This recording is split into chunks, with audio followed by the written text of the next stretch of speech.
Hey everybody, today we're debating whether or not Islam requires the violent persecution of Christians, and we're starting right now with David Wood's opening statement. Thanks so much for being with us. The floor is all yours, David. Thank you, James, and thank you, Daniel, for suggesting this topic. Does Islam require the violent persecution of Christians?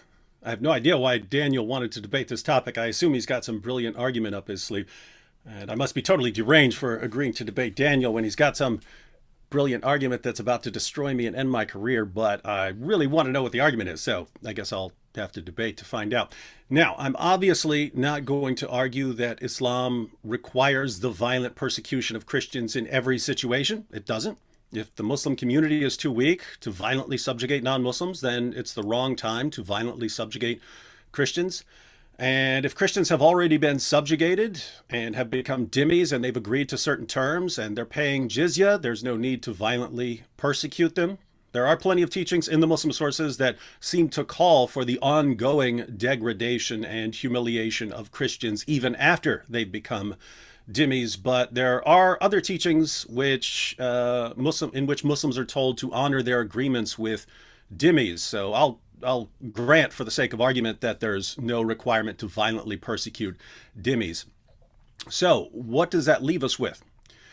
Well, there are lots of Christians in the world who aren't dhimmis. There are lots of Christians who don't ever want to become dhimmis. Like me, you can saw my head off. I ain't giving you dime one, Daniel.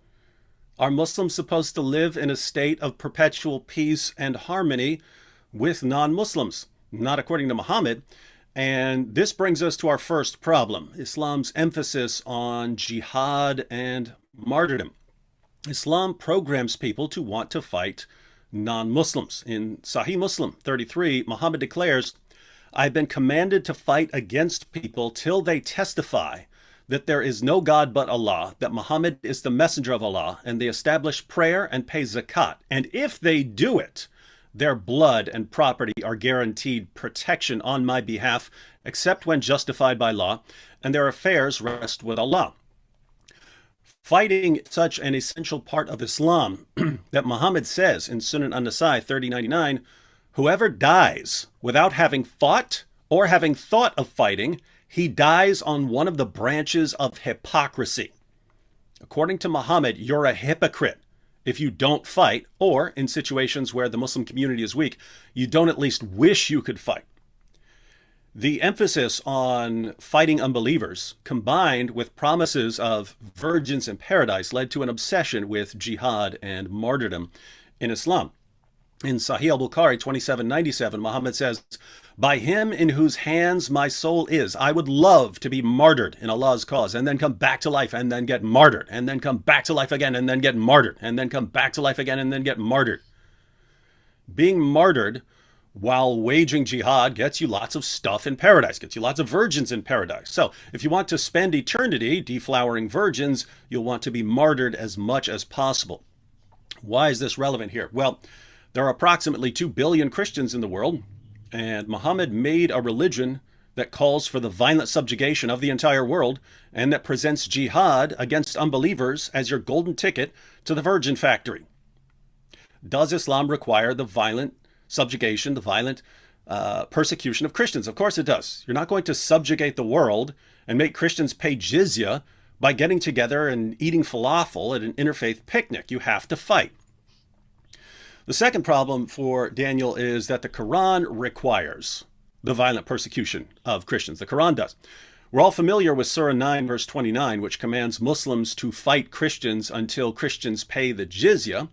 That would actually be enough to prove my point. But when we read the verse in context, it removes all doubt. The passage begins at verse 28 of Surah 9 and goes through verse 33. Let's read the entire passage so we can see how Allah requires the violent persecution of Christians. Verse 28, "O you who believe, truly the pagans are unclean, so let them not, after this year of theirs, approach the sacred mosque. And if you fear poverty, soon will Allah enrich you, if He wills, out of His bounty, for Allah is all-knowing, all-wise." So Allah tells Muslims not to let the pagans anywhere near the mosque in Mecca. Some of the Muslims were worried that this would hurt their trade deals with the pagans, so it would hurt them financially. But Allah says he can enrich them to make up for any losses. How is Allah going to enrich them? Next verse. Fight those who believe not in Allah, nor the last day, nor hold that forbidden which hath been forbidden by Allah and his messenger, nor acknowledge the religion of truth, from among the people of the book, Jews and Christians, until they pay the jizya with willing submission and feel themselves subdued.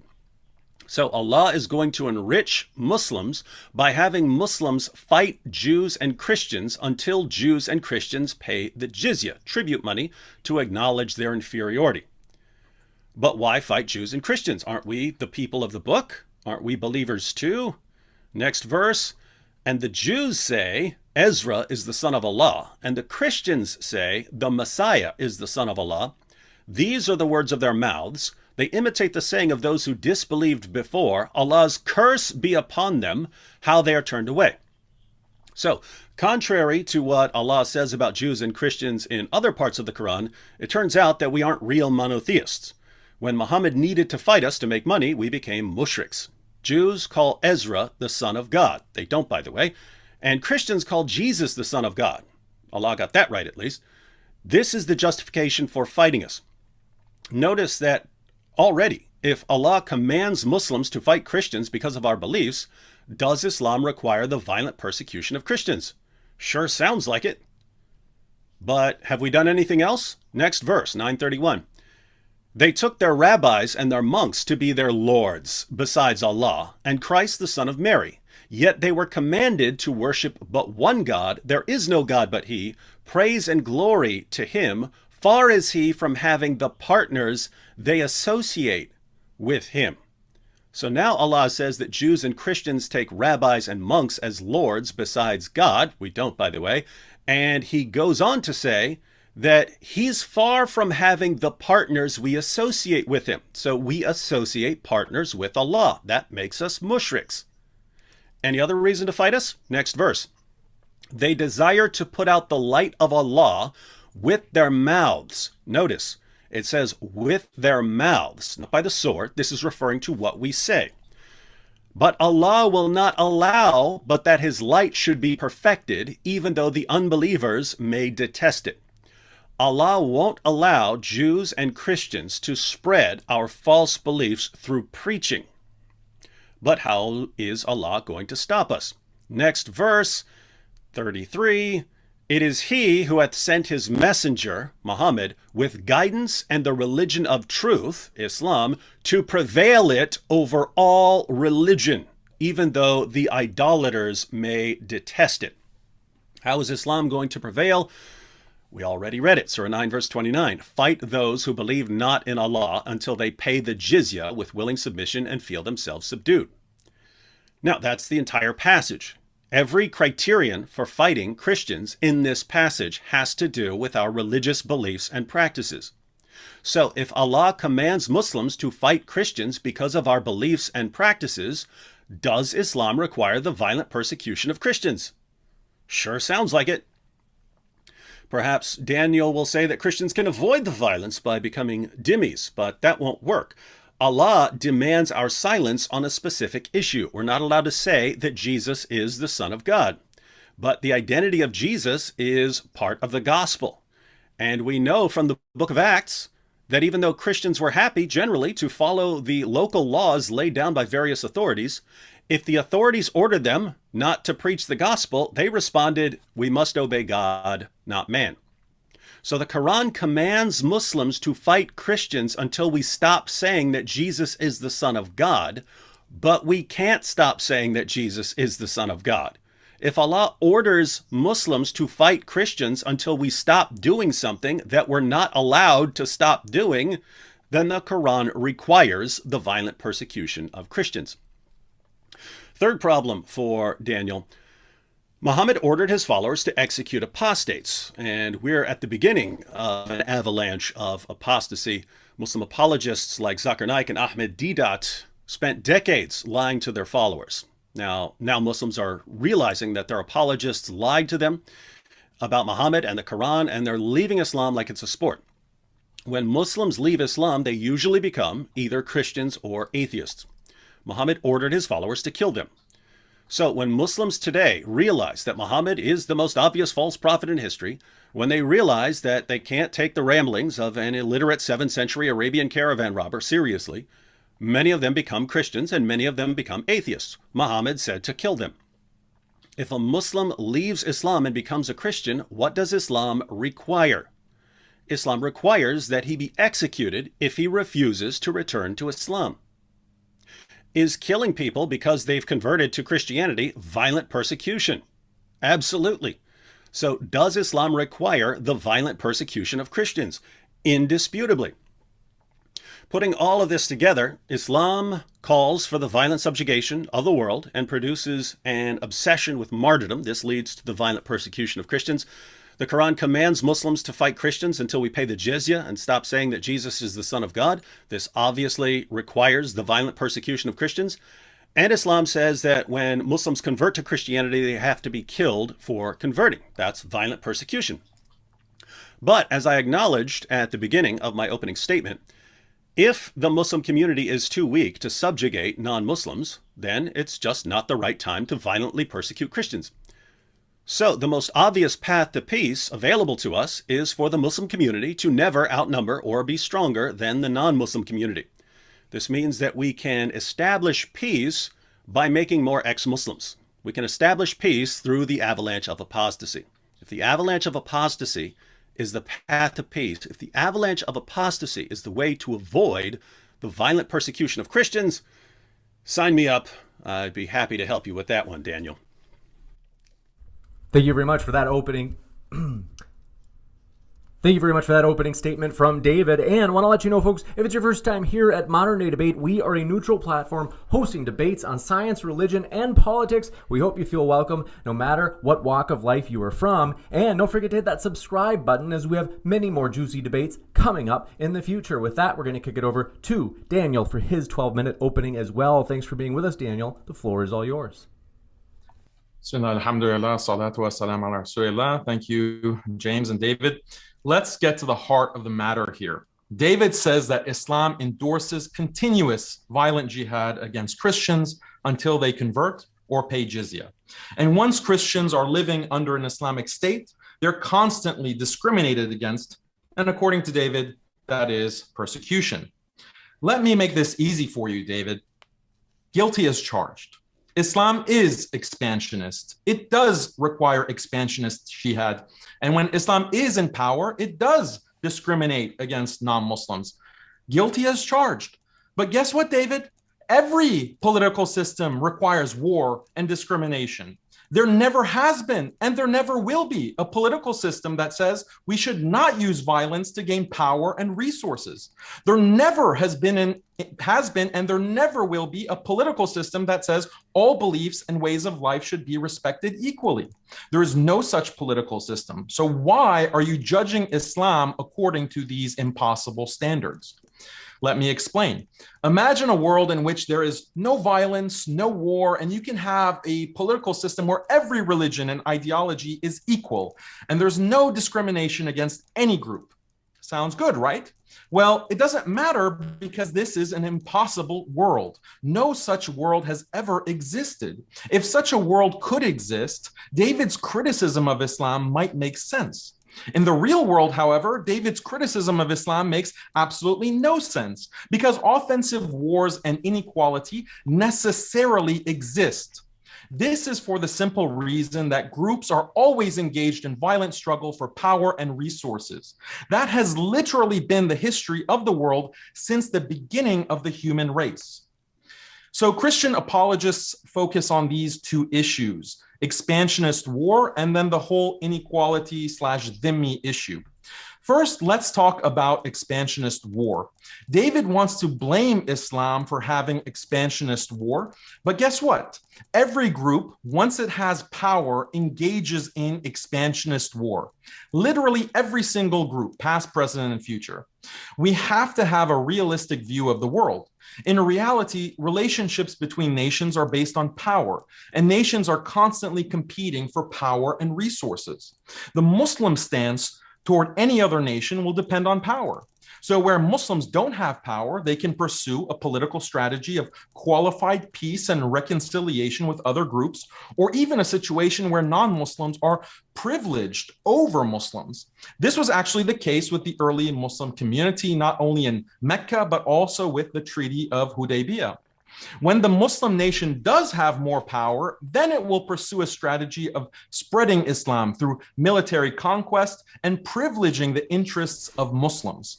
Sounds terrible to the liberalized ear. How could you spread religion by force? But this is not just what Muslims do. All groups pursue this kind of two-tiered strategy. The difference is Muslims are honest about this strategy, whereas other groups are not. For example, America spins this beautiful picture about how it believes all countries in the world have equal rights and sovereignty.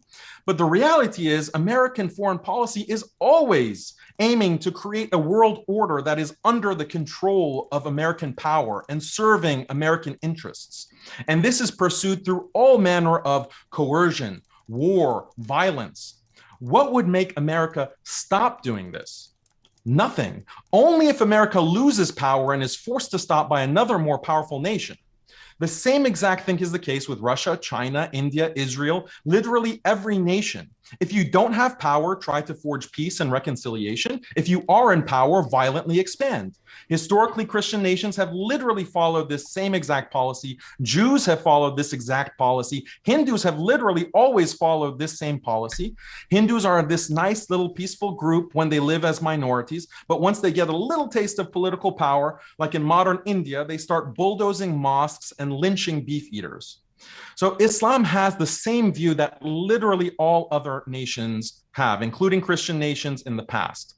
Now, some Christians might say, no, we don't believe in a Christian state that seeks to violently subjugate the world to Christian norms and advance Christian interests. Now, isn't it convenient that Christians take this line of peace and reconciliation in modern times now that they aren't in power? This is the pattern with Christians. When Christians were a weak minority under Roman rule in the first 3 centuries, they talked a lot about minority rights and how there should be limits on Roman control. But as soon as Christians come into power with Constantine, they're all about crusading and subjugating the pagans and the heretics. And then when they're disempowered again in the modern world vis-a-vis secularism, then once again, they take this pacifist stance. That's fine. I'm not faulting Christians for their pragmatism. But the difference between Muslims and Christians is that Muslims are honest about this reality, while Christians keep reinterpreting the Bible to pretend like their religion is all about peace and religious freedom. Okay, so that's the answer to expansionist jihad. Now let's talk about dhimmis. One of the main assumptions that Christian apologists like David embed in their arguments against Islam is that there is potentially a system of government where every belief and way of life is treated equally and everyone lives in peace, and it's just these intolerant Muslims who are trying to spoil the party. This depiction of Muslims is only effective because it's premised on this theoretical system of government. But the reality is such a system of government is an impossible fantasy. Now, a Christian might respond, well, what about modern secular states where everyone enjoys religious freedom and all beliefs are treated equally? The response to that is, first of all, traditional Christianity and the Bible do not endorse secularism. And second of all, in these secular states, which claim to treat all people equally, what they really do is privilege secular beliefs and a secular way of life, while Christians, Muslims, and all other religious groups are marginalized. When Christians, for example, try to preach their values in these secular societies, it's called hate speech. When Christians try to implement their values through the legal system, it's called a violation of separation of church and state. When Christians try to teach their values to their children, the state only allows a secular scientific worldview to be taught in public schools. This is not an equal system. This is a system that privileges secular liberal atheism. In this secular system, Christians, Muslims, and other religious groups are just marginalized dhimmis. When David attacks Islam by supporting this fake idea of political equality for all religions, what he's really doing is legitimating a secular system where Christians are second-class citizens that are being wiped out. In other words, David has no problem with Christians being dhimmis. He just wants them to be dhimmis under liberal atheists, not Muslims. In this debate, David Wood should just concede that there is no such thing as political neutrality where all beliefs and ways of life are respected equally. He should just admit that. Then his whole argument falls apart, because if Islam is bad because it doesn't give every minority group equal status, then all other religions and ideologies are bad too. David's criticism against Islam only makes sense if we were to assume that it's possible to have this neutral political system that privileges everyone equally. But such a system is impossible. The thing about Islam is that it is honest. Islam acknowledges that all systems are discriminatory, and Islam is the best and most objectively just system of government, given that reality. Meanwhile, Christians and liberals are living in this fantasy world. Look, Christians only have two options. Do you prefer a world where Christians are dominant? Or do you prefer a world where Christians are being dominated? Those are the only two options. So if David's whole criticism is that the Islamic system is discriminatory against Christians, yeah, of course, I concede that. But so is every other system. Every system that is not a Christian-dominated system is going to discriminate against Christians. So what is really the criticism here? Is David blaming Islam because it does not establish a Christian-dominated political theocracy? No, that would be silly. His actual argument is that Islam persecutes Christians because Islam is not secular liberalism. But guess what? Muslims don't want a secular liberal system because Muslims don't want to be second-class citizens dominated by secular atheists. Obviously, Islam is going to have a political system that privileges Muslims and Islam. Again, when Christians like David demand Islam to be more like secularism, they're basically saying, we don't want to be second-class citizens to Muslims, we want to be second-class citizens to secular atheists. In other words, David is perfectly okay with discrimination against Christians. He just wants to make sure it's liberal seculars doing it as opposed to Muslims. To summarize, yes, Islam does discriminate against Christians, but so does every other non-Christian political system. But honestly, this discrimination in Islam is not really that bad, because unlike every other non-Christian political system, Muslims genuinely respect Christians and genuinely share key Christian values. And Christians are much more likely to persist and preserve their religion under Islamic law than under any other system, precisely because of these shared values. Christians, for example, want a life that's organized around God and serving Him. Islamic law fully allows Christians to establish this for their communities. But secular liberalism has been in constant war against God. Christians want to get married and raise their families according to the Bible. Islamic law allows Christians to do this, but secular liberalism has all but destroyed Christian marriage and family. Christians want to transmit biblical values to their children through education. Islamic law fully allows Christians to do this, but secular liberalism says to keep God and the Bible out of the classroom. Christians want to create Christian businesses. Islamic law fully allows Christians to do this, but secular liberalism says, no, you have to bake the rainbow cakes whether you like it or not. So that's really the crux of the debate. Islamic law says to Christians, your lives are safe, your families are safe, your property is safe, your churches are safe. You can live by your own religious laws in your homes, your schools, your workplaces, but just don't try to convert Muslims, don't openly blaspheme against Islam, and pay an annual tax. Is this really the humiliation and subjugation of Christians that David is talking about? In reality, the most humiliated and subjugated Christians have ever been is under secularism.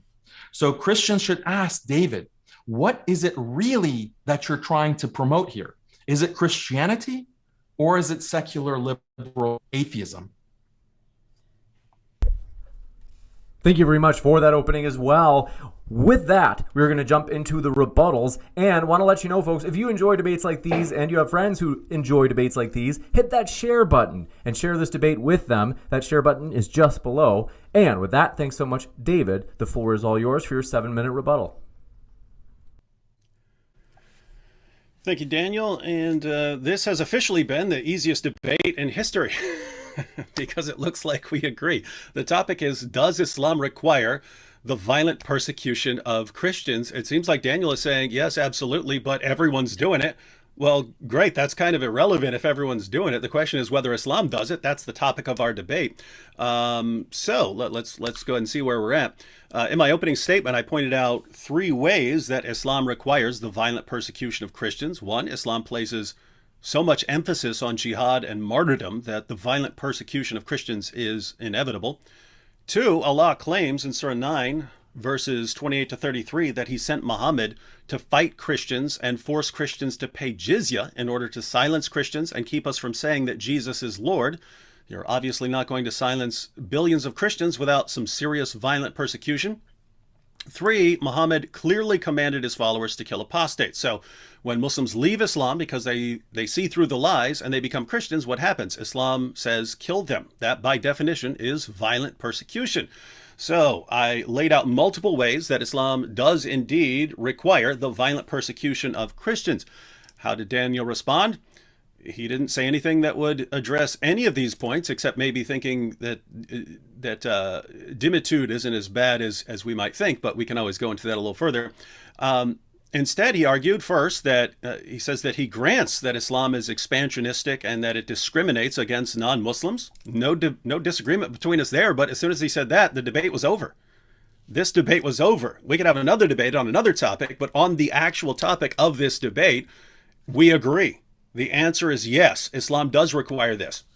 He says that other political systems do the same thing. Be interesting to look at debates, and I know Daniel's had debates on that before, but it's irrelevant.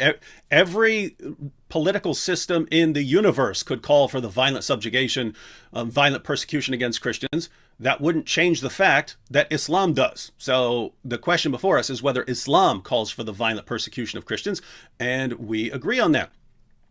Second, he admits that Islam eventually wants offensive jihad. So Islam is eventually going to go around, as Sheikh Asim al-Hakim says, that Muslims will eventually go door to door and offer the options. You either convert to Islam or you pay the jizya, or those are the options that are going to be given to Christians when Muslims are powerful enough to go around doing that.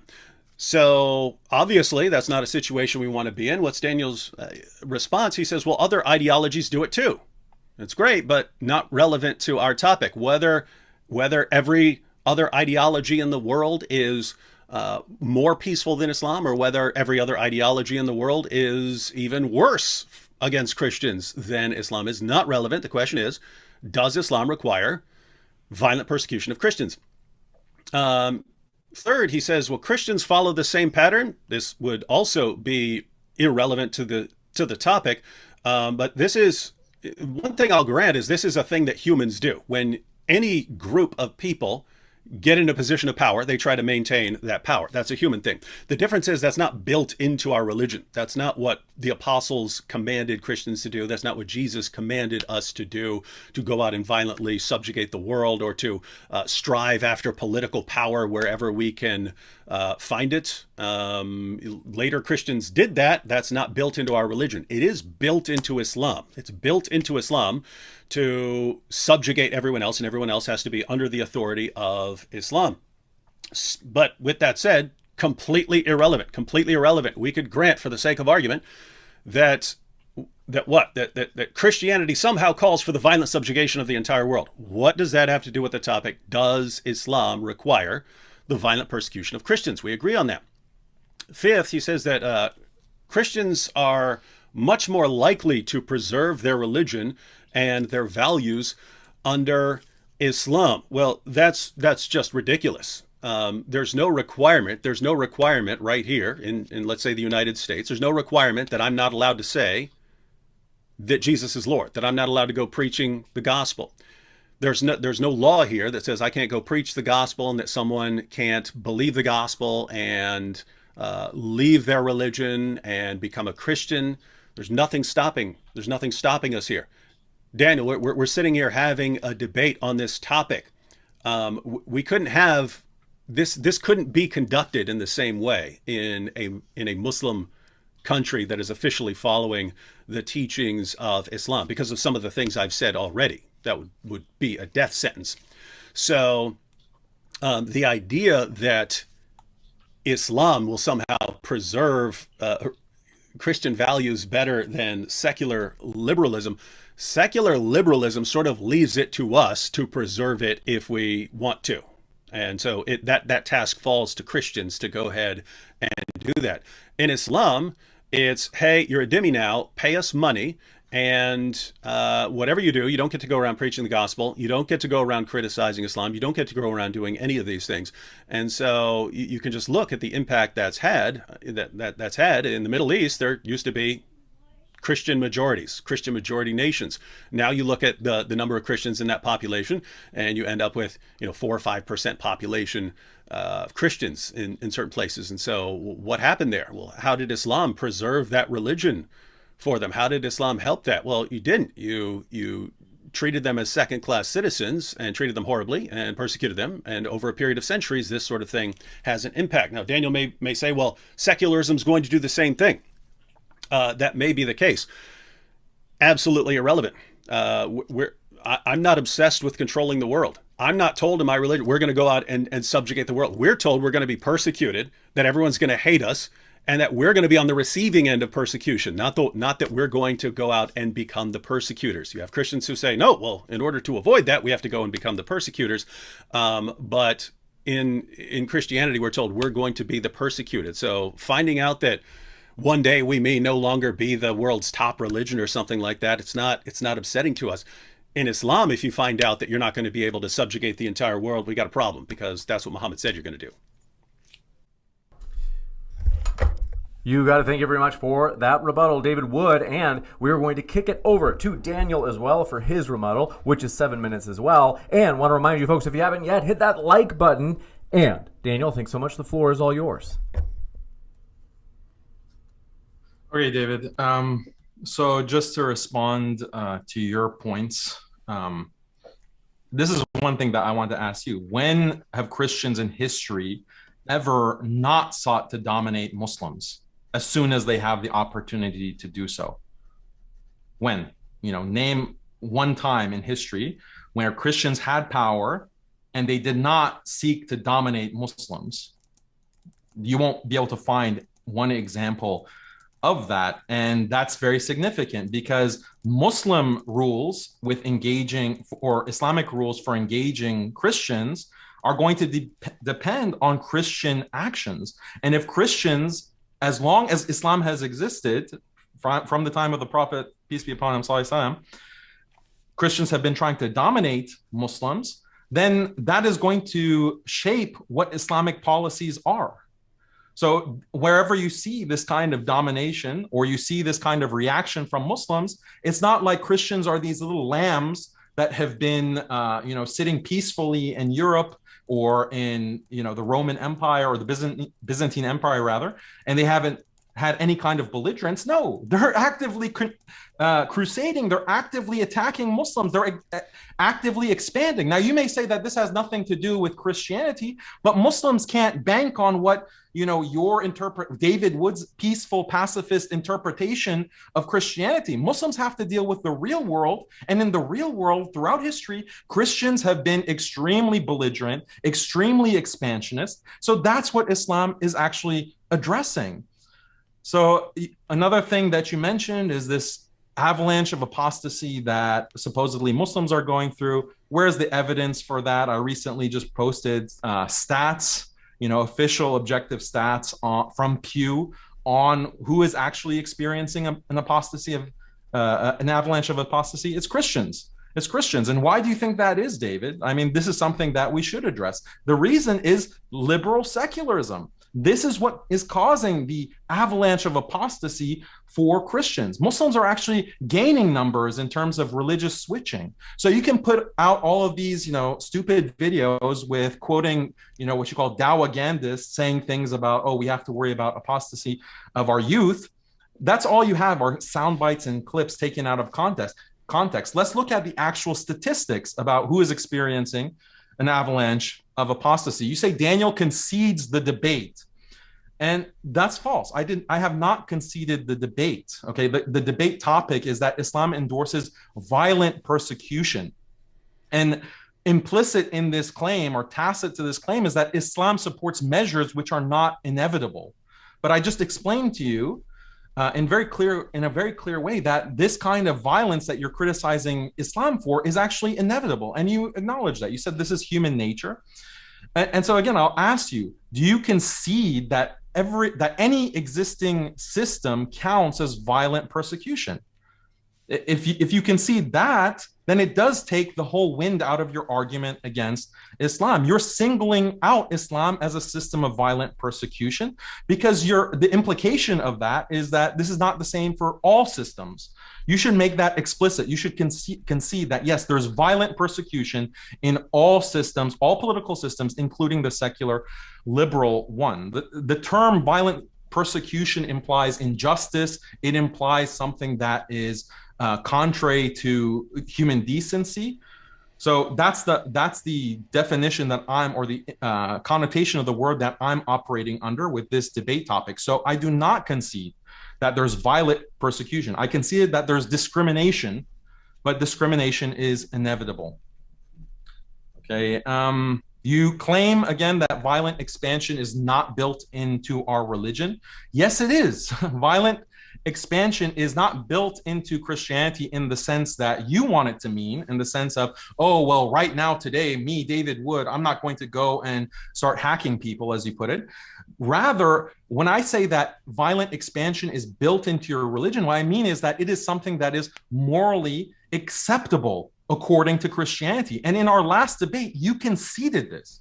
You actually conceded and said that, well, if God commands you to go and murder or kill men, women, children, infants, and bash their heads on stones, if God commands it, then it's fine. There's no moral problem with that. So it means that according to your God, that is something morally acceptable to do. So you should really concede that. It is built into your religion, even though right now God might not be telling you to go and violently expand, but it's still a part of what God has commanded others to say, other believers to say in history, according to the Bible. You say that Middle East used to be Christian, majority Christian. Okay, fine.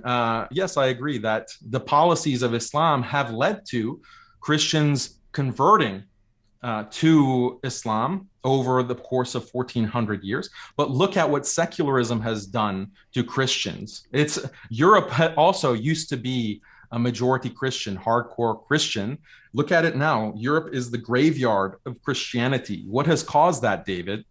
What has caused that is violent persecution, is real violent persecution and death and genocide. That's what you need to recognize. And it's Muslim Christians who have done it, Christians who have secularized, liberal atheists who have done it, but you have no criticism for those kinds of people. You also mentioned like a contradiction or a supposed contradiction in the Quran, that the Quran is saying, mentioning Jews and Christians on the one hand, and then the mushrikeen on the other hand. This is just an ignorance of Islamic theology. Mushrikeen, kuffar, is the non-believers. Kuffar is the larger category.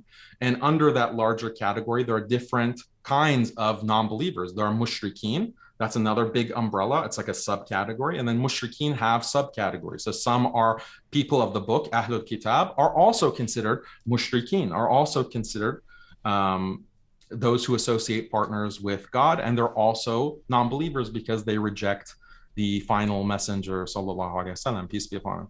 So that's the definition of mushrikeen. There's no contradiction there. Thank you very much for that rebuttal as well. And we're going to jump into open conversation, folks. If you happen to have a question, feel free to fire it into the old live chat. If you tag me with @ModernDayDebate, that's one way to submit a question, or super chat. Those get pushed to the top of the list. With that, thanks so much, gentlemen. The floor is all yours. And one last reminder, our guests are linked in the description, folks. If you haven't checked out those links, you certainly can right now. Thanks, Daniel and David. The floor is all yours. I only detected one thing you said in your entire rebuttal. or really in your entire opening statement combined with your rebuttal, that would actually be the negative position on the actual topic. So I only detected one thing that is actually relevant to our topic, and that is your claim that you didn't concede that Islam requires the violent persecution of Christians, because you said violent persecution would require injustice, and you don't view it as injustice, and therefore it's not violent persecution. So killing apostates, violently subjugating people because of their religious beliefs and practices, saying that I have to subjugate this group because they say that Jesus is Lord, and force them to pay me money, that I have to go eventually, if I get into a position where I'm strong enough, that I would go door to door and knock on the door and say, hey, you either have to convert to Islam, or you pay the jizya, or and the idea that that's not violent persecution because you're just going to say it's not injustice. Well, notice any group that oppresses any group could say, well, we don't view it as injustice. So China right now with the Uyghurs could say that this genocide against the Uyghurs, it's not persecution. It's not violent persecution because we view it as perfectly fine and just. We view it as preserving our society. And so just changing the name of a term doesn't actually change what it is. Following this reasoning, you could go and drink alcohol and say, well, I'm not drinking alcohol, I'm drinking beer. I'm not drinking alcohol, I'm drinking champagne. See, I'm calling it by a different name, therefore it changes what it is. So it looks to me like if we were to agree on what it means to violently persecute people and say, well, it's not your personal preferences about what happens to be injustice, then it looks like everything else we agree on, that Islam does call for the violent persecution of Christians. No, like even in the example of like a Muslim nation, an Islamic nation, or Khilafah, the Caliphate, there's not necessarily this requirement to constantly be at war with Christians. There can be peace agreements that are formed. And this is clear in the example of the Prophet, peace be upon him. This is clear in the caliphs, the righteous caliphs, in their example. And throughout Muslim history, Muslims have formed pacts and treaties, agreements with Christian nations and other nations. That is always on the table for the caliph or the emir to decide that, look, we're going to have this kind of agreement, but it's a qualified agreement. It's not, we'll never have any conflict with Christians ever, or we'll promise never in the future, in 1,000 years, not to invade Christian land. There's no agreement like that allowed in Islam. But for periods of time, for a generation, 2 generations, you can have that kind of peace agreement. And this is demonstrated by the Prophet, peace be upon him. Now, let me just ask for a clarification, because I don't actually know your position. This has been my understanding of that whole process, because and this is based on trying to make sense of the progression we see in the Quran and the Hadith and the Tafsir, as well as what various Muslim scholars have said. But my understanding has been that everything is based on the pattern of Muhammad. When Muhammad is the persecuted prophet in Mecca, he preaches a message of, let's not kill each other, let's not persecute each other here.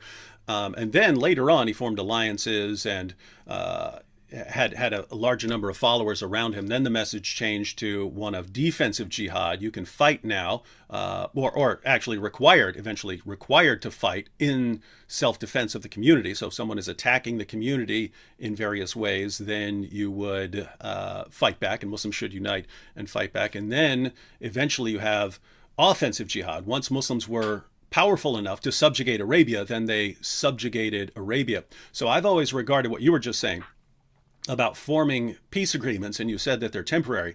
I have viewed peace agreements as temporary, in the same way that Sheikh Asim al-Hakim views them. He says, yes, right now, when we're not powerful enough to go out and wage offensive jihad and fight and subjugate and force people into those 3 options, right now we should focus on, increasing our faith and building up our community until we get to the point where we're strong enough. So I'm not disagreeing with you that Islam allows treaties and peace agreements in various situations and so on, but as you pointed out, that seems to be temporary, and the goal doesn't seem to be peace. The goal seems to be, hey, we're not strong enough to fight right now, so it's in the best interest of the Muslim community if we agree to peace with these people who, as of right now, are too powerful for us to subjugate. But eventually we get strong enough. Once we get strong enough, then we're going to have to go and fight them. That's the pattern that I see in the Muslim sources. And I know there are Muslims who would agree with me. But yeah, what's that's your view? I mentioned the two-tier strategy in my opening, and I mentioned how this is what every group has done, including Christians. When they didn't have power, they were about reconciliation and peace in the first 3 centuries of Christendom. And then as soon as they get power, they are expanding, they're persecuting heretics, they are killing non-believers left and right. This is also the history of Christendom. And it's only because Christians do not have power now that they promote this kind of freedom of religion and equality, free speech. Look, I'll ask you, David, a question. If you somehow had power over the entire world, okay, or you had become the dominant superpower, and your nation had this weapon, this futuristic weapon that could subjugate everyone throughout the world, okay, with the click of a button, even more advanced than nuclear warheads. You somehow have this technology as a Christian. Would you use that technology to actually create supremacy for Christendom, to make the word of Jesus Christ all high in the world? Would you institute policies that privileged Christians and that actually privileged the word of Jesus Christ? Is this something that you would pursue as king of the world? I would implement policies that I believe are fair to everyone. I don't believe in making people if you convert because I'm going to persecute you or something like that, or I'm going to make you convert. I kind of don't regard it as. I didn't say make people convert. I didn't say make people convert. I just say policies that privilege Christians, privilege Christianity. You're not forcing anyone to convert. You're giving an incentive. The policies that I would think of as being beneficial to Christians would be beneficial to almost everyone, unless it's someone who wants to go out and subjugate and persecute other people and so on. So you would institute policies that are preferential to Christendom. You just think that Christianity is the best for everyone. No, I'm saying policies that I would regard as the best for Christianity would also be the best for everyone else who isn't trying to subjugate the world. Let me just give you an example, right? So you take the time of the apostles, when the apostles are going out and preaching and so on.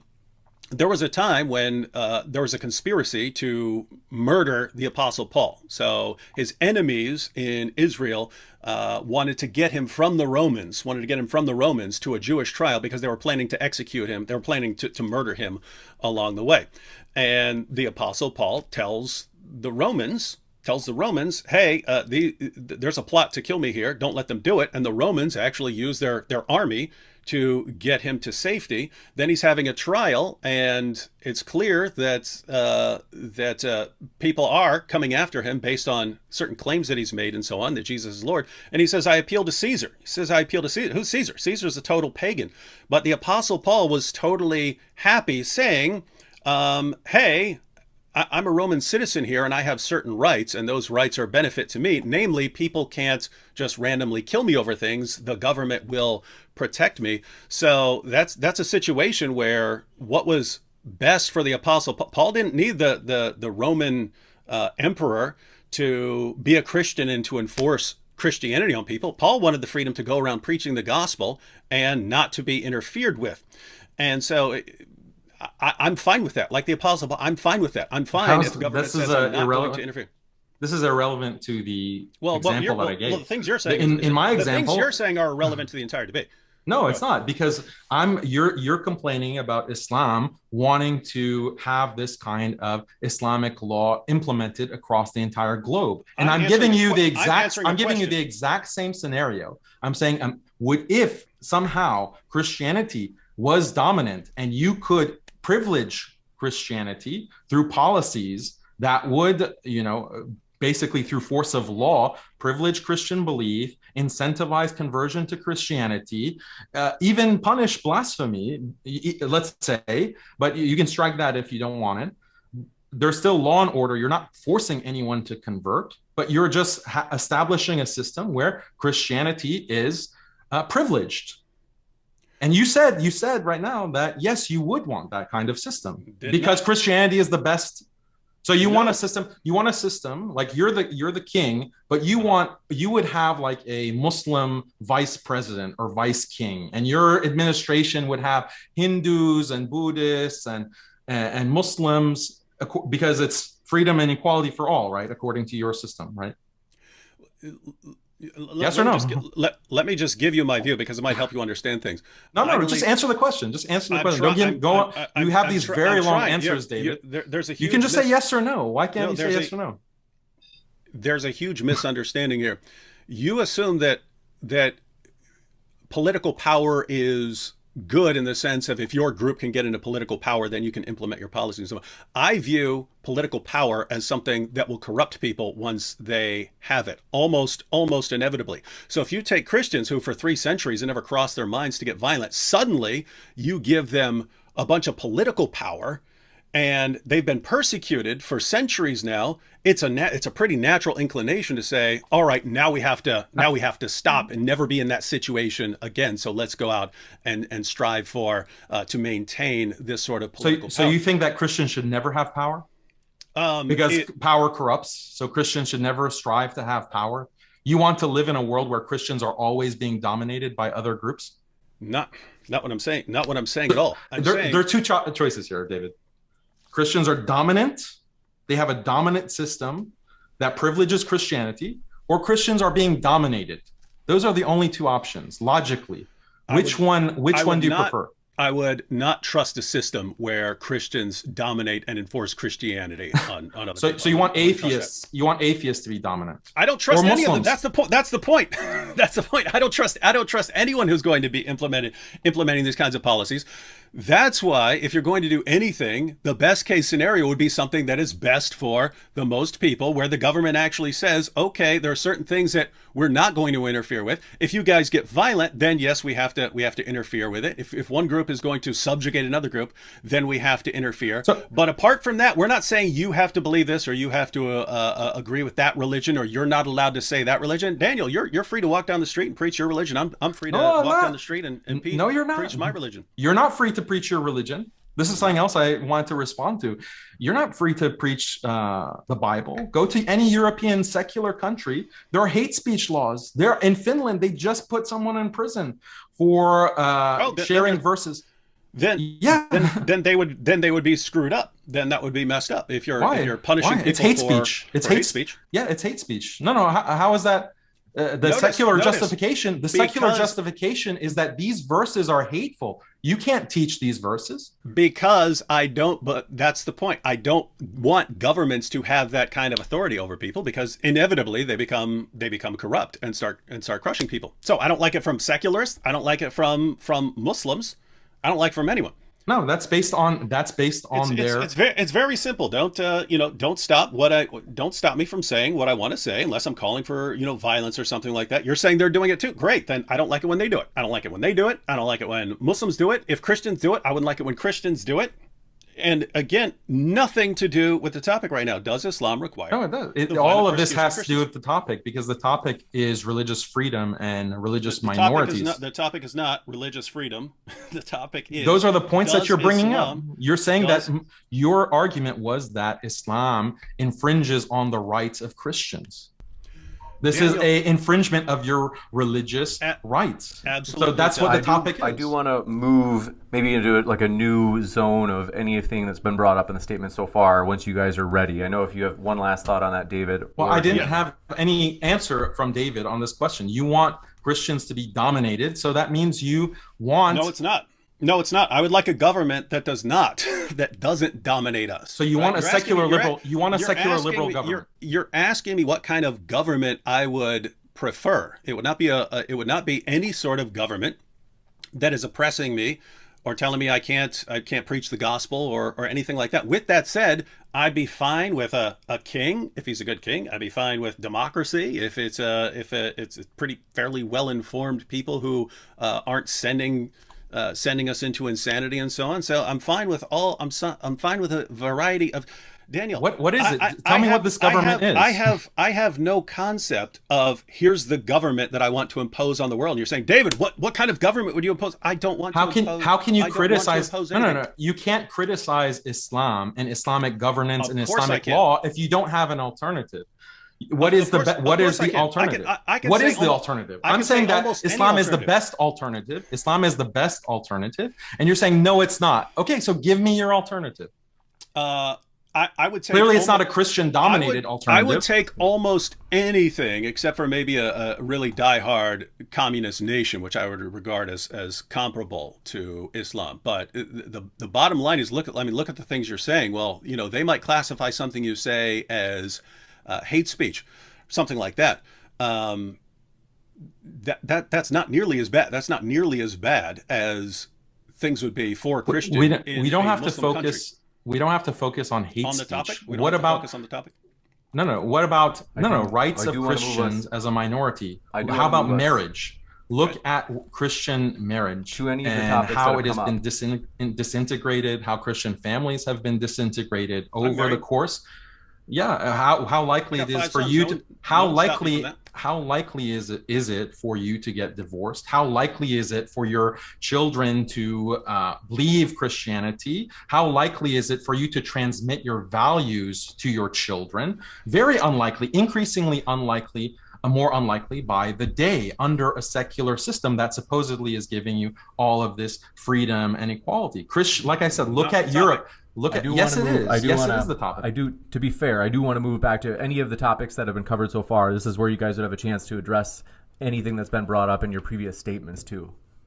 Yeah, I am talking about what is the core of this debate, which is the rights of Christians and persecution and discrimination of Christians. That is the topic of the debate. And I'm saying that Islam, yes, it has discrimination, but it's actually discrimination that is more favorable to Christians. And there is literally not a single alternative. There is literally not a single alternative to Islamic law that David can propose that is better for Christians. And that's why you're floundering, David. You can't give me an example.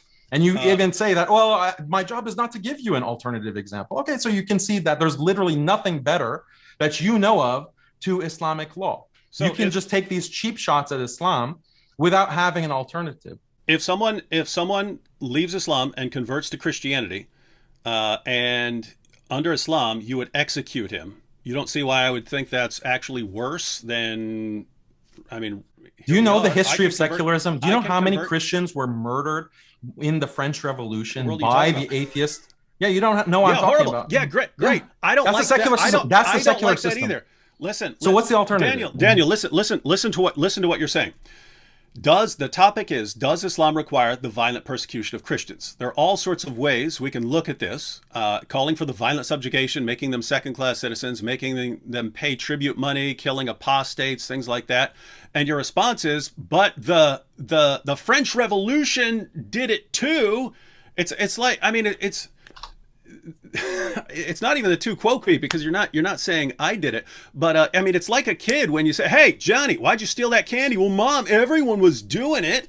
Everyone was doing it. If something is inevitable, my argument is that this kind of discrimination that you're whining about and other apologists, that's something fundamental. No, it's discrimination. That's something that's inherent to any government system. And the modern secular system discriminates and persecutes Christians much more violently than anything that Islam has done. And the history of secularism has been far more violent in persecuting Christians than anything that has been done in Islam. And Yeah, I think that yeah, your all- audience, most Christian conservatives, all the threats I get are most from, of the are Christians, from the secular government. And hey, atheists who's trying to saying they're ban gonna your brutally murder channel? you. Who's trying to ban your channel, by the way? That's Is true. it I don't Muslim? like that either. I don't like that that's either. secularism. So That's true. what I if don't all like that. what if all Christian channels were being banned? Okay, is I'd have a this? problem with it. But just Yeah, of notice, course. just That's because, you're having a problem with it. So this is what listen, secularism Daniel, entails. let me make this little point.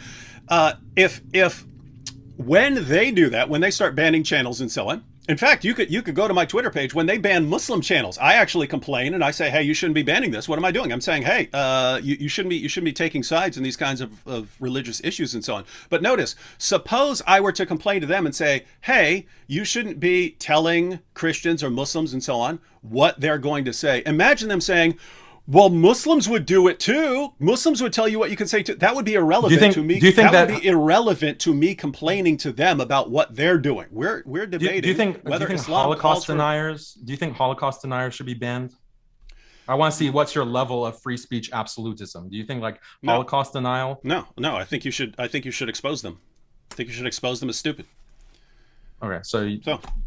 Yeah, you, no, I'm not so I'm not an how about a government okay policy that says that if you're a Holocaust denier, or let's say you're a member of the KKK, you're a neo-Nazi, you're a racist, you cannot be in certain levels of government, you cannot take public office, you're banned from those positions. Do you agree with that?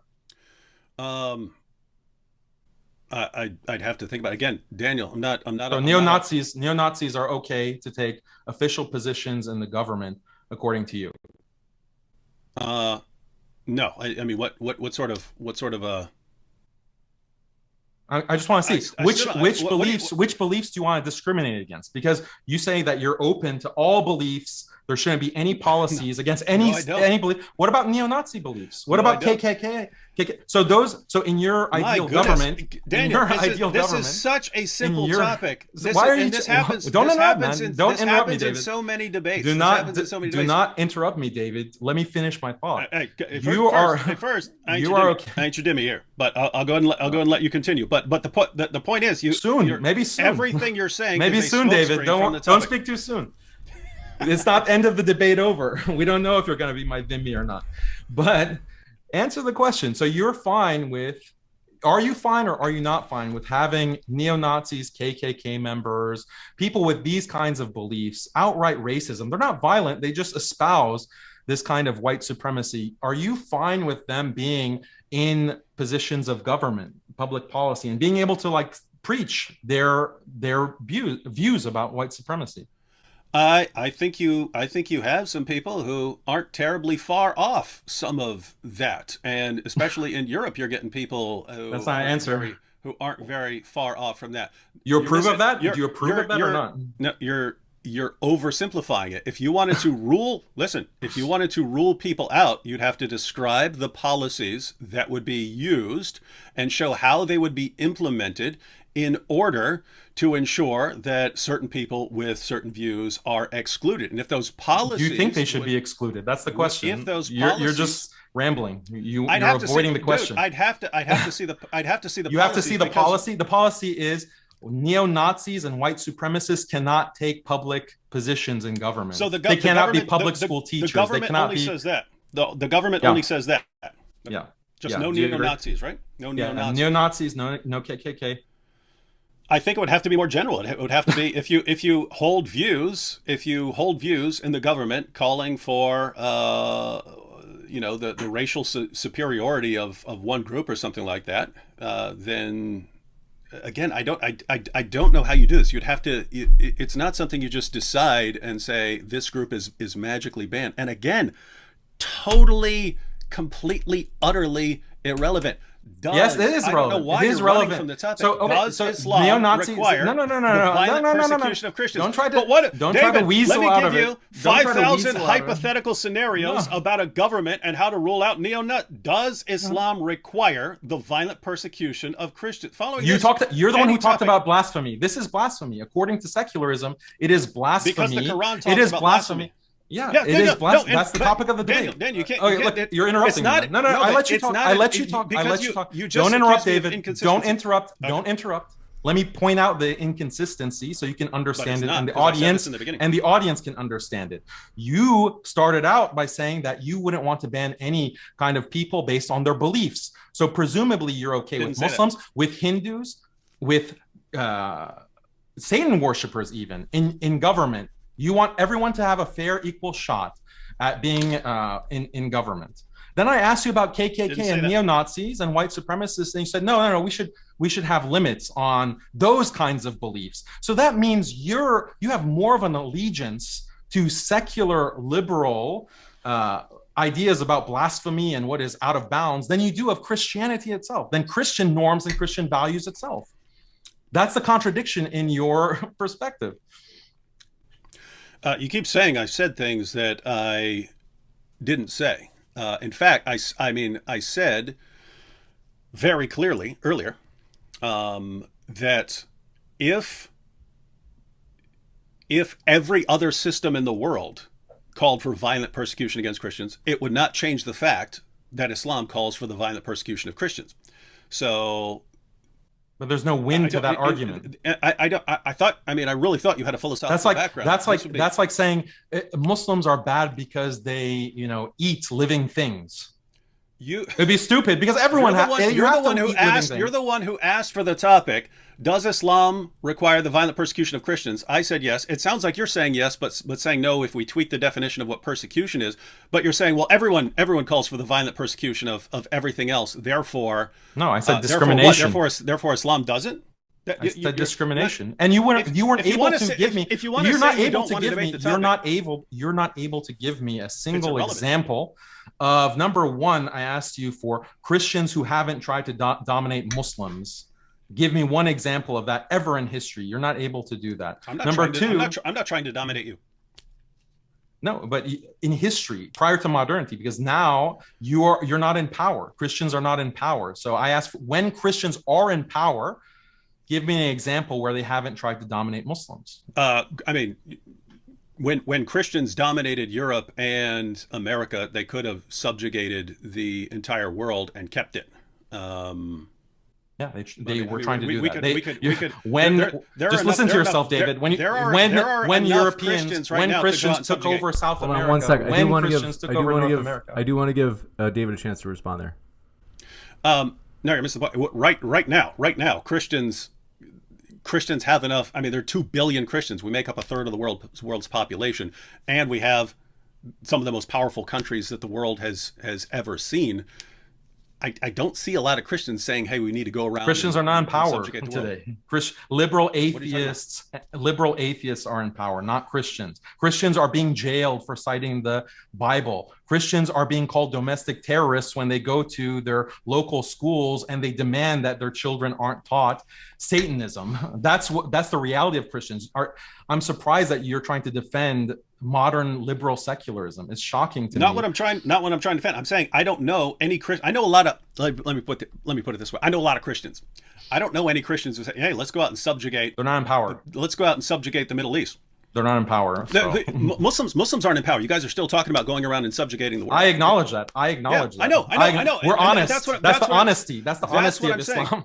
Yeah, and that's actually an important distinction that you made just there. So even when you're not in power, there's still this plot to go around and subjugate the world. It's not a plot. Christians are doing what you're saying is, hey, anyone who gets into a position of power tries to maintain that power. Especially groups that have been marginalized and discriminated against in the past. As soon as they get into a position where they can take power, they try to preserve it so that they're not in that situation anymore. I agree with that completely. There's nothing about most other ideologies and most other religions where it's built in there that, hey, there's this goal of subjugating the world and persecuting everyone and subjugating everyone and forcing them to obey the rule. You can say human beings do that. In fact, human beings will do that even if their ideology or religion says that that's bad. They'll still do it. There's just this natural tendency to do it. You say you're honest about it because it's actually part of your religion. So it's not really a choice. It's part of your religion too. It's not built into my religion, dude. Yes, it is. Do you have a moral objection? Sometimes God just wants believers to engage in expansionist war. You conceded that in our previous debate. There you misrepresented what I said too. Sometimes, okay, this is the statement. Sometimes God just wants believers to engage in expansionist war. Sometimes in human history, maybe not now, but at certain points in history, God has wanted believers to engage in expansionist war. That's true, right? Jesus wanted that at some point. Yeah, as testified to in the Bible. Yes or no? Concede it. Say it. I thought I made this entirely clear. Say it, David. Say it. No, because it's misrepresented. You're misrepresenting everything I'm saying. The Bible, right sometimes God wants believers to engage in expansionist war. That's what the Bible says. You mean sometimes now? No. So not now. I didn't say now. Okay. Sometimes in the past. Let me explain. Because I thought this was totally clear, even though it's completely irrelevant to this debate. In Christianity, we've been commanded to love everyone, to honor all people. That's what we've been commanded. You honor them by subjugating them. You would point out, no, that's what we're told. We're not honoring them by subjugating. Now you're doing what you did with the definition of persecution. Well, it's still just you love them by killing them. You love them by killing them. No, look, that's what Augustine argued. We are not in a position to say that sort of thing.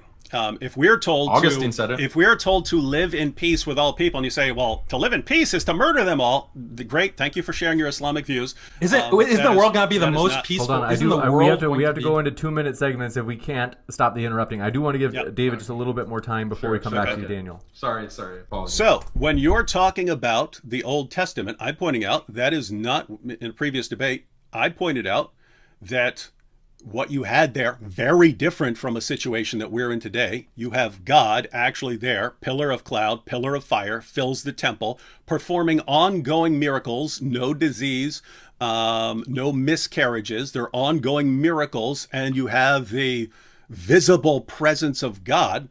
Any sin against God in that situation is not just a random sin. It's you're flying in the face of God. You're saying, hey, I know what you require. And I know you're the true God, and there's no disputing this. And I've agreed to follow these rules because I didn't have to agree. I could have walked away. I've agreed to follow this, and therefore there are harsh penalties, and that's associated. And that entire covenant is associated with a land. You're asking me, does God have the right to do that? Yes, I would say that God has a right to do that. Okay. Then but you said God just wants believers to. Sometimes God will want believers to engage in expansionist war. You just said yes. That's not no. Look, God could subjugate the entire world, as far as I'm concerned. If God wanted to come down here and take over the world, that's morally valid. That's not my objection. That's morally valid. That's morally not valid. my objection to Islam. First of all, yeah, we know your objection to Islam is that Islam is not true. Yeah, we know that. Like, what kind of? But the thing that you do in your videos and in these debates is that you want to portray Islam as unjust. You want to portray Islam as somehow violating a moral code and doing something that's morally objectionable. And therefore, Islam is false because it commands something that's morally objectionable. My response logically to that argument is to say that no, you do not have a moral objection to expansion or war or violence or subjugation or discrimination or persecution. You do not have a problem with that morally because your own religion has advocated for it. And right now, just 2 minutes ago, you conceded that sometimes God, yes, he will command believers to engage in those types of behaviors. So your argument collapses. Your argument, it has no legs to stand on. That is the whole point that I'm trying to get you to recognize, that you're just arguing in a circle. Yeah, you're going to fall back on the idea that, oh, well, Muhammad sallallahu alaihi wasallam wasn't a true prophet. Okay, yeah, that's a separate debate. Okay, but the debate that, or the kind of reasoning that you employ is that Islam is false. Why? Because Islam commands its followers to do unjust things, to do things that are contrary to human morality. But that you can't make that argument. Why? Because according to you, Jesus also commands sometimes people to do exactly this kind of behavior that you're criticizing Islam for. And in fact, Jesus is commanding more than what Islam has required in the past. So you don't have a moral objection. That is the entire point. And getting back to the subject of the debate. Can I answer? Can I respond to that real quick before, and then you can go ahead. Okay. So massive straw man of my argument. I've said in the past repeatedly, if I thought that Islam were true, I'd have to be on board with jihad. So it's not Islam is false. It's not Islam is false because it calls for the violent subjugation of the world. My position is not Islam is false because it calls for the violent persecution of Christians. The vast majority of the time, if I'm talking about jihad and what Islam commands, it's a response to politicians and journalists and educators and entertainers and lots of Muslim organizations and lots of Muslims, Muslim speakers, Muslim preachers who say Islam is a religion of peace and tolerance, and Islam has nothing to do with any of this. That was the mantra from the time of 9/11 on, that Islam is this religion of peace. I'm trying to show over and over again from the Muslim sources that that's not what Islam is. So this is not, so notice that's separate from the issue of Islam being true or false. I'm saying it's false to say that Islam doesn't teach these things. Islam does teach these things, right? So that's separate from the issue of saying with the subtext, it's false. With the subtext that look at these crazy barbaric Muslims. Are you trying to pretend that that's not the whole subtext of all of your videos? There are crazy barbaric Muslims. There are crazy, because if you're honest, you'd say, crazy, look, barbaric, all kinds of people. Islam does teach these things like persecuting the heretic or the blasphemer. If you're honest, you say, well, guess what? In the Bible, also Jesus has also commanded this in the past. Notice if someone, that would be the honest thing to do. Listen, that would be listen. If someone instead of hiding it from your audience. I'm granting what you're saying. If someone were to say the Old Testament never taught such and such, and the Old Testament did teach such and such, then it would be perfectly relevant to point that out. And you can point that out whether you believe in the Old Testament or not, whether you think it refutes the Old Testament or not. Look at your comment section. Look at the people who are commenting on your videos and saying, yeah, look at these crazy Muslims. Look at how barbaric Islam is. Why don't you point to all your thousands and thousands of commenters on your videos and say, hey guys, calm down. I'm only pointing out, what Islam is about. We have these same exact things in the Bible. Jesus is cool with all these things too. There's no real moral objection here, despite my goofy videos. Why don't you say that? There's obviously a problem. Notice, following what you're saying. So first, alcohol is allowed in Islam. Then later on, it's not allowed in Islam. So notice, if you were to say, hey, notice if you were to say, hey, alcohol is wrong, and I were to say, but it wasn't always. Therefore, he's being a hypocrite, and you can never say it's wrong because it was. Yeah. If I said that there is something inherently evil about alcohol and something that is. Yeah, well, in heaven, believers, the denizens of the paradise in heaven, all drink wine. Yeah, there's something inherently evil about drinking. There are evil consequences of it. It's a consequentialist point, and it's banned on that reason in Islam, and the Quran bans it. That's the wisdom behind the banning of alcohol.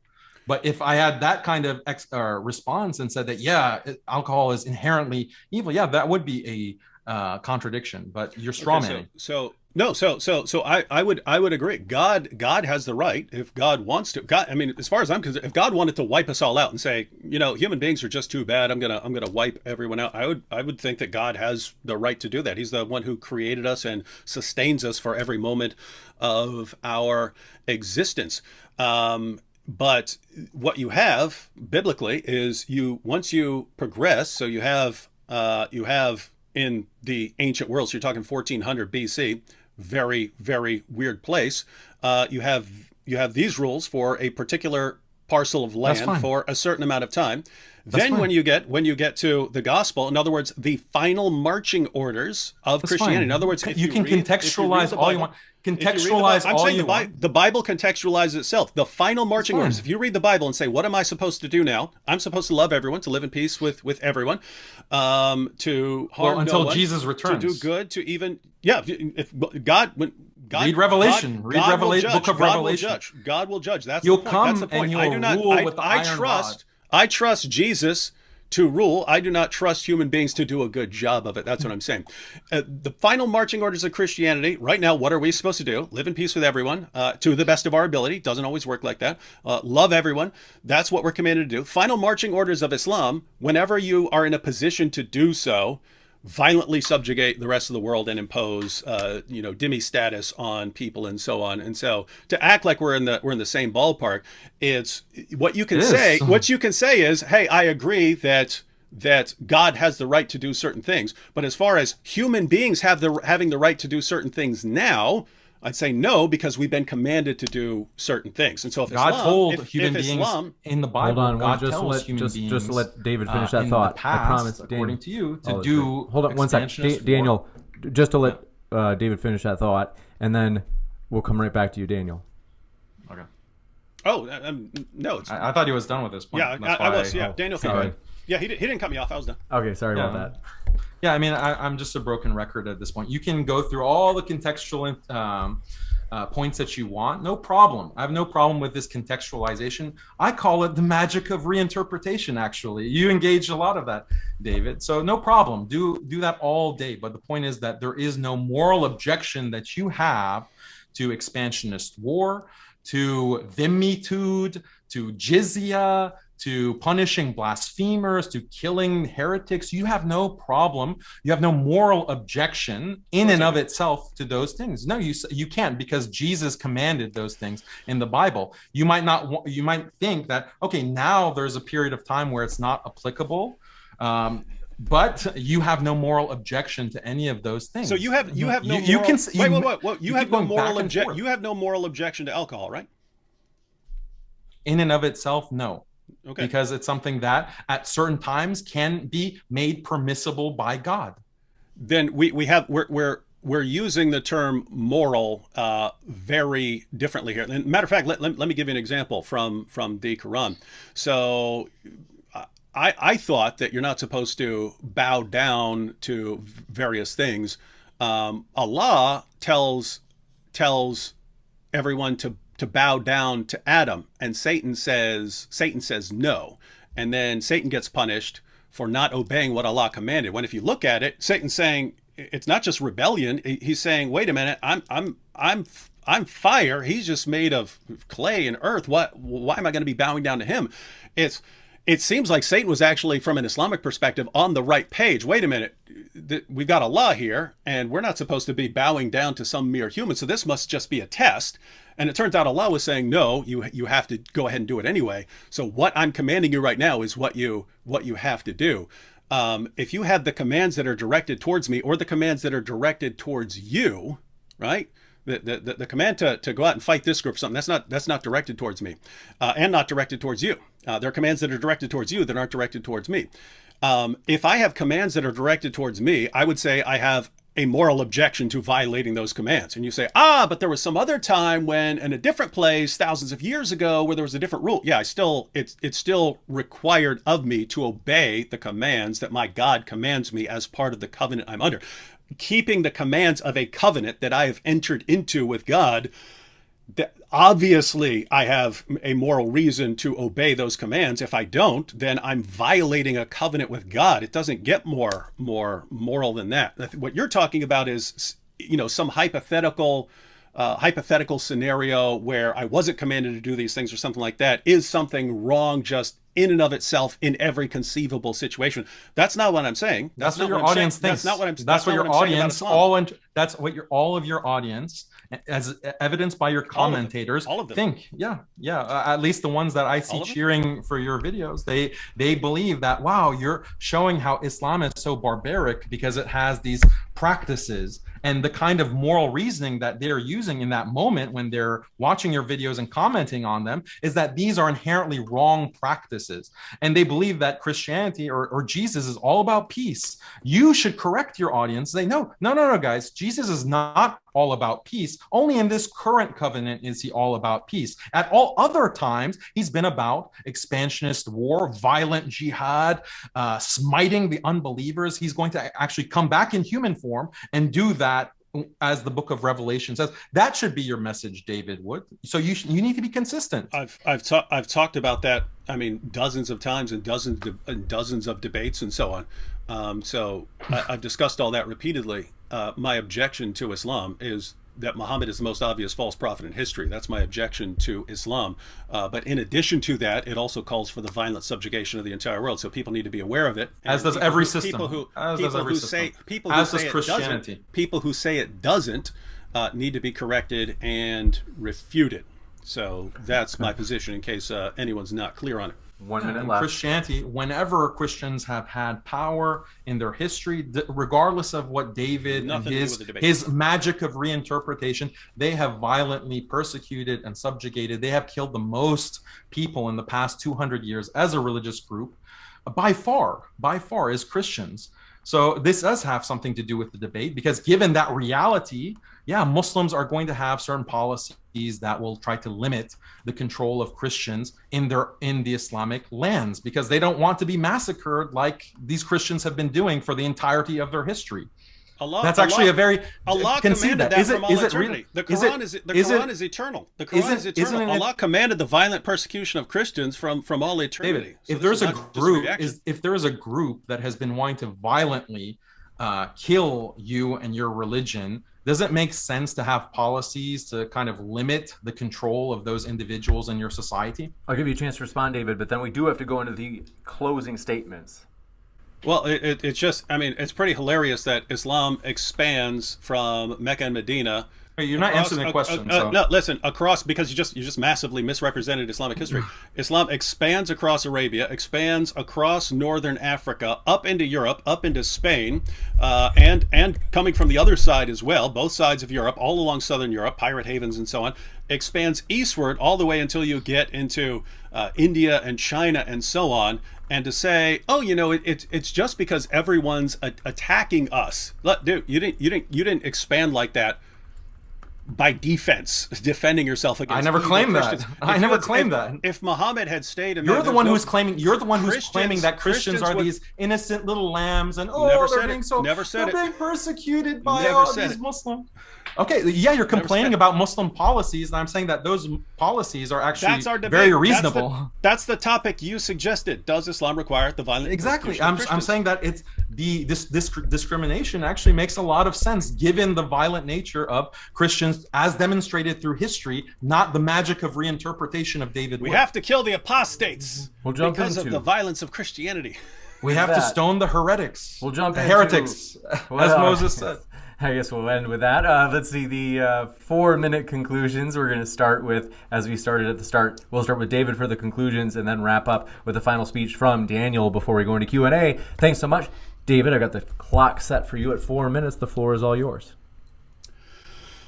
All right. So as far as the actual parts where we stuck to the topic, in this debate, I've shown that Islam does require the violent persecution of Christians, given any reasonable, rational definition of what violent persecution would be. Daniel's initial response was that somehow it's not violent persecution if he regards it as just, but, killing apostates and things like that.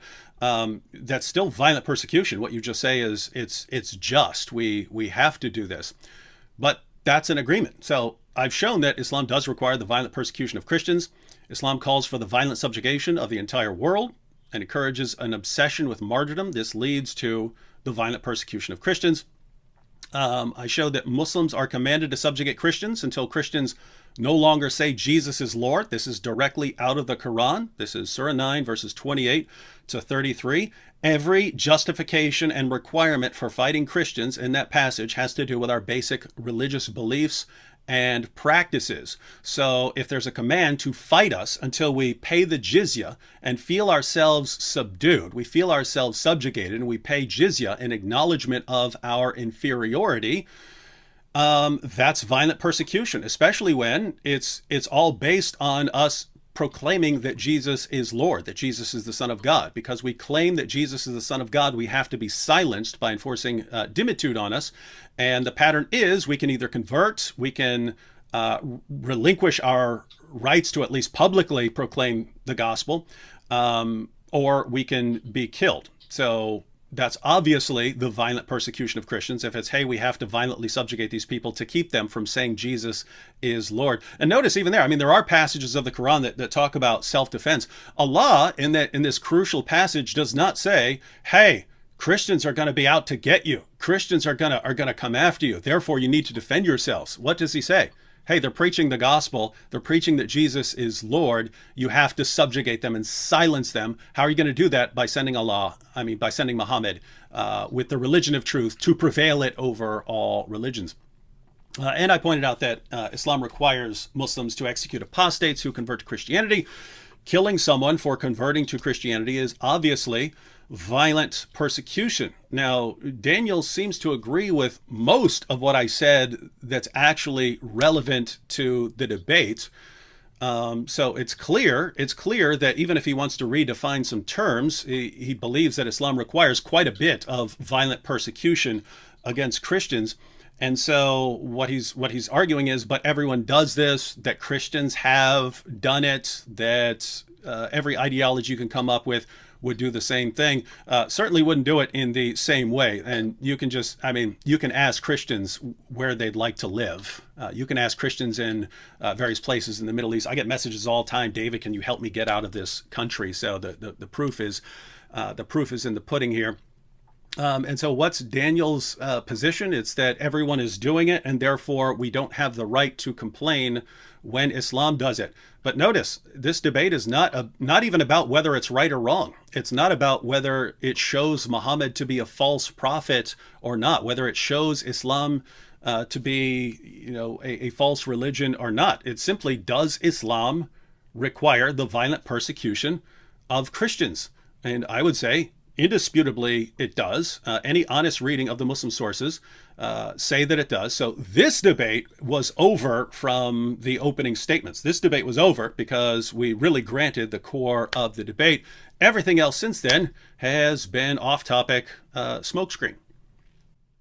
Thank you very much for that closing statement, David. And we are going to kick it over to Daniel for his closing as well. How long is it? How long is the closing? That was 4 minutes. And same for you, Daniel, 4 minutes. Okay. Folks, our guests are linked in the description. Don't forget to check them out. And thanks, Daniel. The floor is all yours. All right. So a couple of points that David brought up. Islam does not subjugate Christians for teaching their religion. Ahlul Kitab, Ahlul Dhimma, the protected people within the Islamic State, are allowed to teach their religion in their churches and their synagogues. They are allowed to raise their children as Christians, as God-fearing Christians. Islam does not prevent Christians within an Islamic nation to teach the Trinity or to teach any of those kinds of beliefs. So this is a misrepresentation from David. If you go to Muslim societies today, you will find Christians that are teaching the Bible, they're teaching the Trinity, and in many of these Muslim societies, the Christians are actually doing very well socially. In Egypt, the richest Egyptian family is actually a construction company family who are Christian, Coptic Christians. On the issue of blasphemy that David keeps bringing up, all societies punish defectors and deter defection, leaving the group. All societies do this. All religions do this. This is something that is acknowledged morally, again, within the Bible. It is found in Mosaic law, and we see this within the practice of Christians. It's only liberal Christians today who have no power and who have no influence who are preaching this kind of pacifism and, oh yeah, it's fine for blasphemy to run wild, and how dare Islam have punishments for blasphemy. This is like a really weak and defeated kind of pathetic attitude from Christians to criticize, or liberalized Christians to criticize, Islam for this. Throughout this debate, David has not answered a single question that I had. Literally, very basic questions that even the Christian audience who are watching this are probably ripping their hair out, asking, why isn't David able to, for example, say if he does or does not want neo-Nazis serving in government positions, or should those kinds of views be deterred or prevented? Like, such a simple question. He did not answer that. He didn't answer the question, name me one system that doesn't discriminate against religious minorities. Name me one. The secularism that you are preaching, David, without actually calling it secularism, does discriminate and persecute Christians. Ask any Christian. I don't know what part of the world you live in, but where I live in the South and the United States, Christians are acutely aware of all of the oppression or the tightening of the noose around their necks by the secular liberal state. And America is not even the best example, because America is a little bit delayed in wiping out Christianity. Look at European history, the very beginning of secularism, what that was about, and look at Europe right now. It's the graveyard of Christianity. Why? Because that is what secularism does. It's much worse for Christians than anything that Islam has ever done or could conceive of doing. David has not answered. Explain how secularism is not about discrimination and persecution, and explain, like, tell me, David, do you want Christians to be dominant or dominated? Like, such a simple question. David couldn't answer. He gave some kind of weird answer that, oh, human beings are always corrupt. Okay, well, what about all of Christian history? What about all Jesus himself, who is supposed to come in human form? Is he going to be corrupt when he, as described in the book of Revelation, is going to come and rule by the rod and rule by the sword? So this whole debate, your strategy has been to sidetrack the discussion by arbitrarily restricting the topic. Okay, the topic, I wanted to debate deeper issues about the meaning of discrimination, being a religious minority. All you did was say, oh, that's irrelevant, that's irrelevant. Things that are very relevant to this debate, you sidestepped, you avoided, you weaseled your way out. That was your debate strategy, David. And I think everyone is able to see that, was able to see that.